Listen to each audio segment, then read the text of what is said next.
জয় যিশু। প্রভুর বাক্য বলে মথি 17 অধ্যায় 2 পদ, পরে তিনি তাহাদের সাক্ষাতে রূপান্তরিত হইলেন, তাহার মুখ সূর্যের ন্যায় দেদীপ্যমান এবং তাহার বস্ত্র দীপ্তির ন্যায় শুভ্র হইল। আমেন। তাহলে বিশ্বাসী সন্তানরা এখানে দেখুন স্পষ্ট রূপেই কিন্তু জানিয়ে দিচ্ছে মথি যে প্রভু যিশুই কিন্তু ঈশ্বর। কিভাবে প্রভু যিশু ঈশ্বর হলো?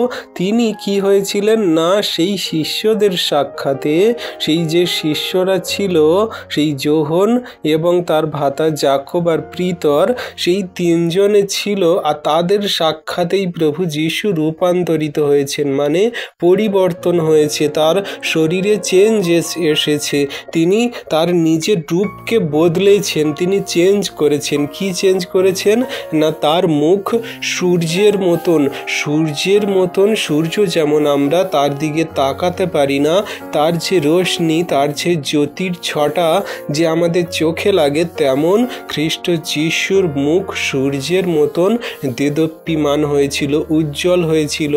আর তার বস্ত্র, তার যে কাপড়, তিনি যে ড্রেস পরেছিলেন, সেই ড্রেস কেমন হয়েছিল না, দীপ্তির ন্যায় শুভ্র, মানে উজ্জ্বল, চাঁদের মতন শুভ্র সাদা হয়েছিল, একদম পরিষ্কার শুভ্র হয়েছিল।